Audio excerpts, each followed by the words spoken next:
Baik, selamat pagi anak-anak semua. Mana kabarnya hari ini?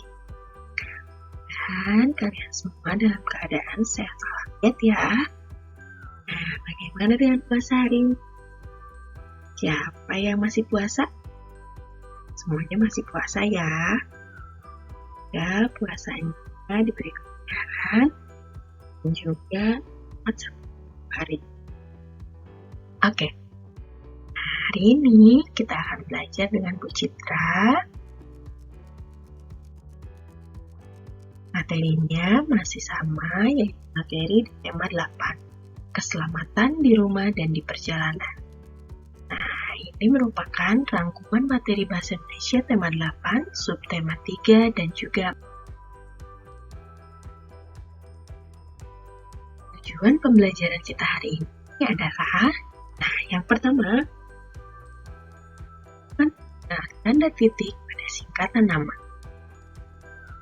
Yang kedua, kalian dapat menuliskan kalimatannya berdasarkan gambar. Nah, kalian dapat menemukan huruf kapital pada ketikan langsung. Yang pertama, penggunaan tanda titik.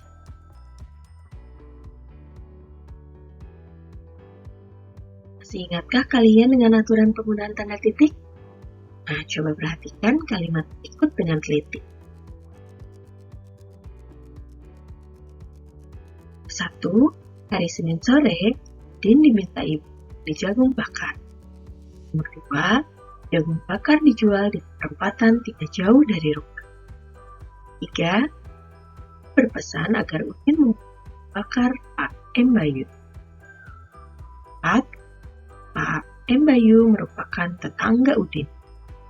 Nomor 5. Jagung bakar Pak M. Bayu lebih enak di antara jagung bakar yang lain. Nah, jika kalian perhatikan kalimat-kalimat tadi, di sana terdapat tanda titik. Coba tanda titiknya berada di mana ya?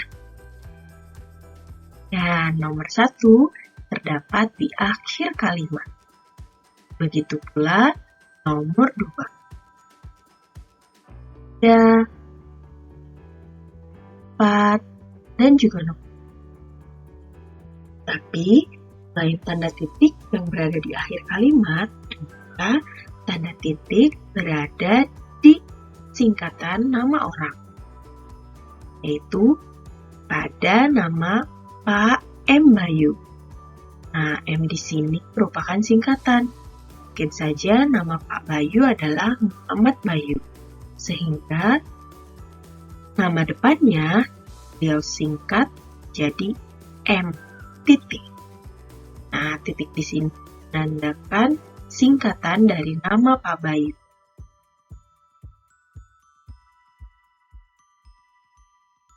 Nah, tanda titik digunakan di setiap akhir kalimat. Tanda titik juga digunakan pada akhir singkatan nama orang. Seperti halnya pada nama Pak Bayu tadi. Sekarang coba kalian perhatikan denah rumah Udin, Lani, Meli, Edo, Zid, dan Beni berikut. Nah, kita lihat di sini letak rumah Udin. Udin letak di jalan B. John. Rumah Lani dan juga rumah Siti terletak di jalan A. Hakim. Rumah Edo terletak di jalan M. Hatta. Rumah Meli dan Denny terletak di jalan M. Nasir. Nah, jika kita buat kalimat, maka rumah Siti terletak di jalan A. Hakim. Nah, di sini kita lihat ada tanda titiknya. Nah, pada akhir singkatan nama jalan, gunakan tanda titik. Jadi, jika nama seseorang itu terlalu panjang, kita dapat menyingkatnya dengan bantuan tanda titik setelah singkatan namanya. Sedikit saja di sini, nama jalan yang lengkapnya adalah Jalan Abdul Hakim. Abdulnya disingkat menjadi A titik.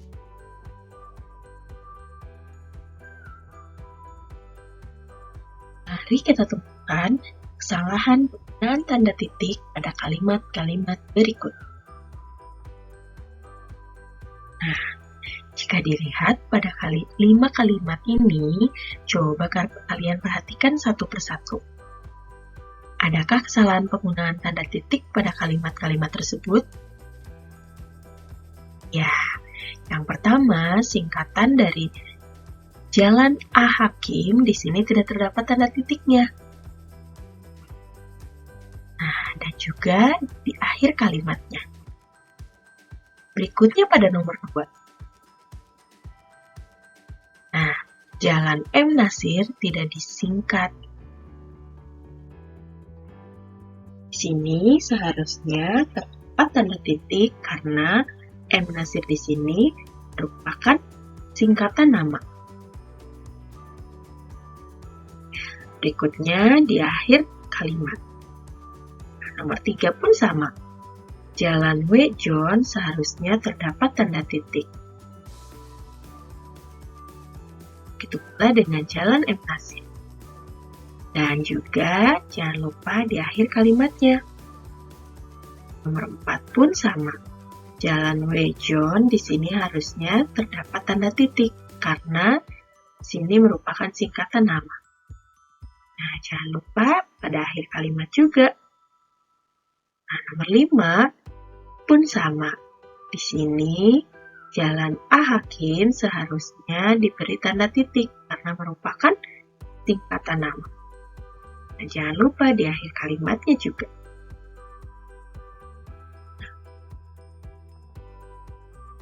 Materi yang kedua adalah kalimat. Bacalah kalimatannya di bawah ini. Bagaimana cara membaca kalimatannya yang benar? Coba kalian perhatikan apa yang Bu Citra ucapkan ya. Nah, di sini ada 2 orang anak. Yang satu anaknya terjatuh. Nah, bagaimana cara membacanya? Nomor 1. Siapa yang terjatuh pada gambar? A. Menurut mengapa ia bisa terjatuh?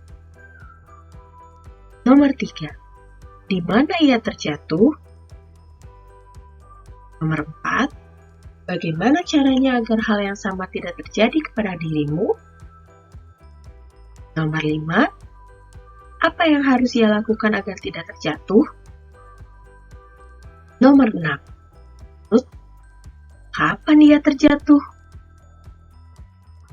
Nah, begitulah cara membaca kalimatannya dengan.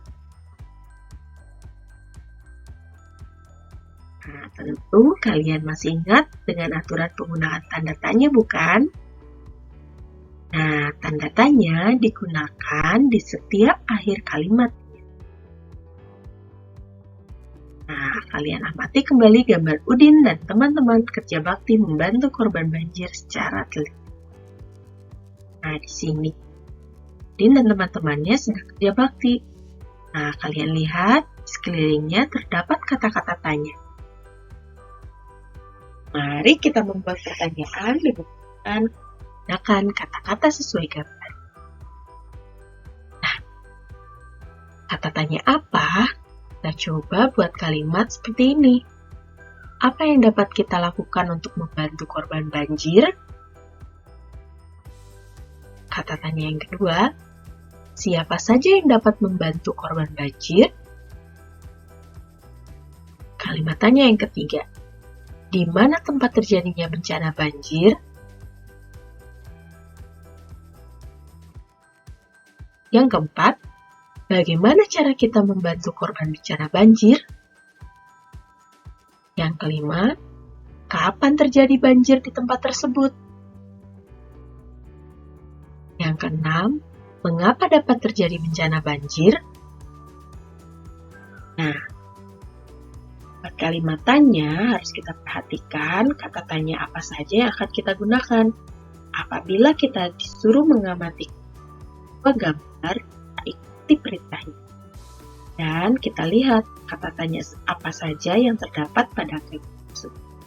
Lalu, setelah kita buatkan kalimat tanya. Materi yang ketiga, penggunaan huruf kapital. Nah, di sini kalian diharapkan dapat membaca sebuah teks yang berjudul Kisah Kera dan Ayam. Nah, teks tersebut merupakan dongeng fabel. Apakah kalian masih ingat apa itu dongeng fabel? Ya, fabel adalah dongeng yang tokohnya merupakan hewan atau binatang. Nah, kita perhatikan cerita kisah Kera dan Ayam. Suatu hari, Kera dan Ayam berencana untuk jalan-jalan ke hutan.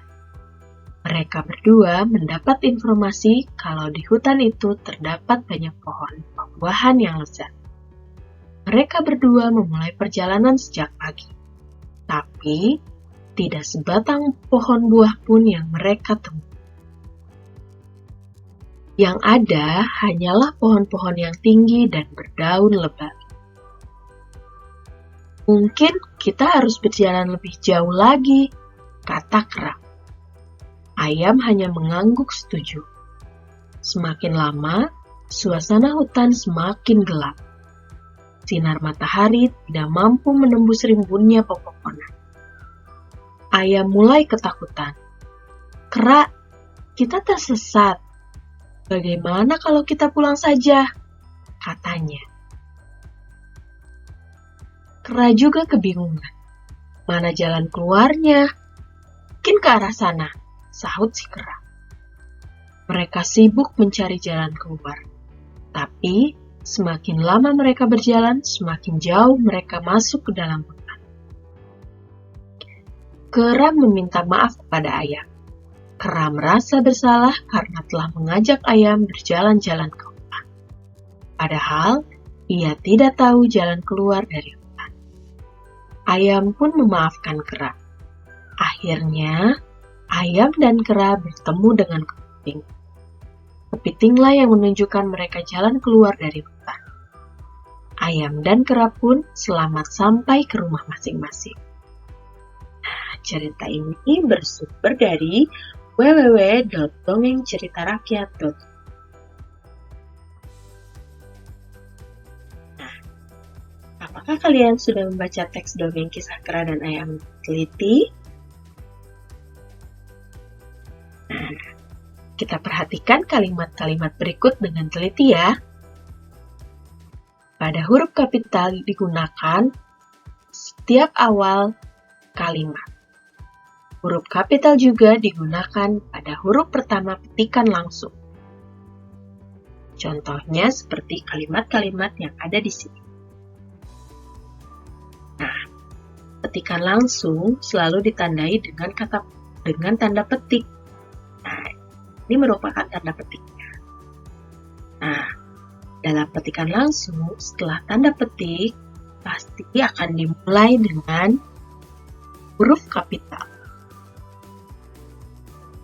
Begitu pula pada nomor 2. Nah, karena di sini terdapat 2 kalimat, maka setelah ada kalimat tanya yang pertama, dilanjut dengan huruf kapital berikutnya. Nomor 3 pun sama. Ketika ada petikan langsung, jangan lupa awalnya menggunakan huruf kapital. Nah, berikut begitu pula dengan ya.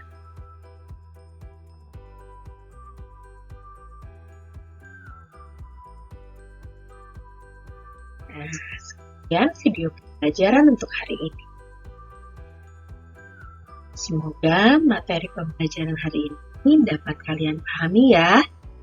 Jika masih bingung silakan putar kembali video pembelajaran ini.